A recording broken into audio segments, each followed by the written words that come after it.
Hi, my name is Marelna and I'm an astrologer, and as you know, every new moon and every full moon I have something to say. And today is not only a new moon, but it's a solar eclipse. That's actually a mama of a new moon. What happens is that the sun, which is the symbol of spirit, the moon, which is the symbol of soul, and the earth, which is part of the symbol for our three-dimensional being, come together and align in such a way that either the sun or the moon is darkened.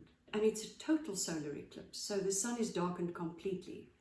And when that happens, all the electromagnetic fields that are streaming from the sun are interrupted for a few minutes, or in this time, at this solar eclipse, for quite a long time. So what happens is we are rebooted, and this solar eclipse is at 23 degrees Sagittarius. Sagittarius is the sign of freedom. It's a very upbeat sign. It's very optimistic. It's about the truth and about your philosophy. It's how you see the world, and this is usually tainted or made up of what our perceptions are and our experiences. So it's where we come from, our DNA, our conditioning, and then our experiences.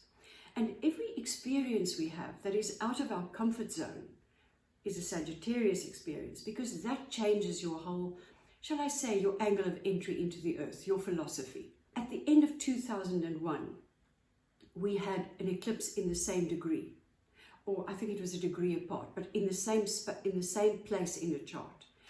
And we all know that at the end of 2001, the global entry of angle into this planet changed completely, because it was just after 9/11. And it seems that COVID and 9/11 is having the same effect. What were you going through in 2002? If you have an idea of the themes in your life in 2002, you'll have a very good idea of what the next 6 months have in store for you. For example, if you had a baby then, you were pregnant, you had a baby, and what happened was that baby was born and is now leaving home. Or you might be giving birth to a new project. You might even be giving birth to a new you. Just know that the themes then are very similar to what they are now. Now, Gemini is all about, I think, looking at both sides of a matter. Knowing that whatever other people's impressions are, or what other people's points of view is not fighting with you. It's not making you their enemy. You're allowed to have a different point of view. Everybody in any household, in politics, we're allowed to have a different point of view. This does not make people your enemy, that you want to hurt them or obliterate them or make bad remarks about them on Instagram or Facebook. It's just a different opinion. And this is what the North Node in Gemini is teaching us. The nodal axis is also square Neptune. Now, Neptune is a very difficult planet to talk about, or even to express what it's about. It's about spirituality. It's not about the earth. It is going to another level. And I think at the moment what is happening is we are birthing into a new age. I think we're actually in the turning of the ages. And if you sit quietly during this eclipse, what will happen is some of your subconscious experience and wisdom will surface in such a way that it surprises you, but not in a wild way. Neptune is like fog.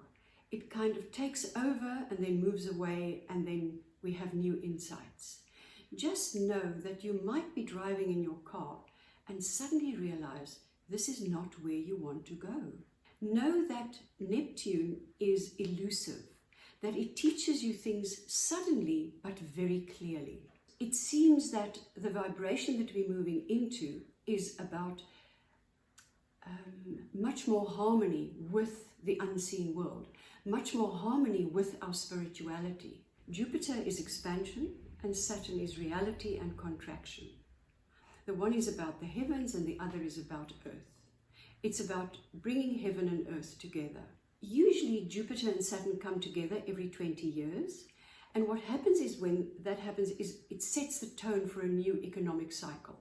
The last one was in Taurus, and we all know how good the markets are and how bad the markets were in 2008, so we were learning all about markets, whereas this one is at 0 degrees Aquarius.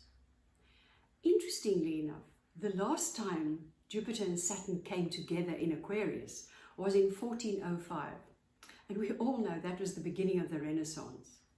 So perhaps we're in the beginning of a Renaissance, but a completely different Renaissance. In that time, Gutenberg invented his printing press. That was the first stage in the expansion of communication.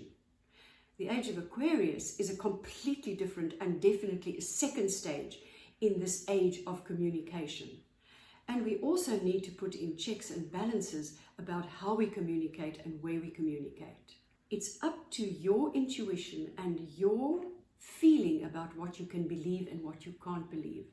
The one thing that has also happened during the 2020 was fake news. It's a whole new concept, and we all have to realize what is the truth and what isn't the truth, and make our decisions according to what we want for ourselves.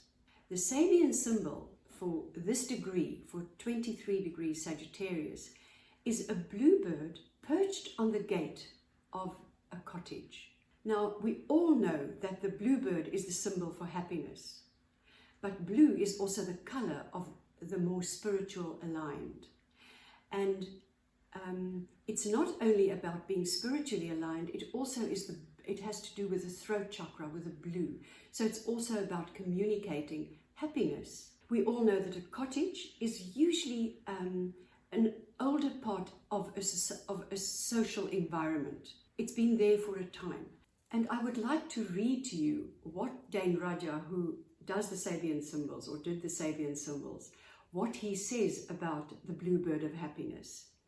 And he says it refers to what we call a spiritually oriented mind, because the bird is the symbol of mind, because it flies high, and this is what our minds do. A cottage is about being a well-established part of the life of the community. This is a symbol of good fortune for those who not only integrate into their social environment, but also remain true to their own selves.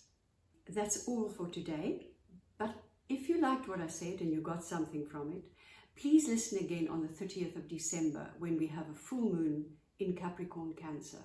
I'd love to speak to you, and let me know if you'd like to know more about your chart. Goodbye.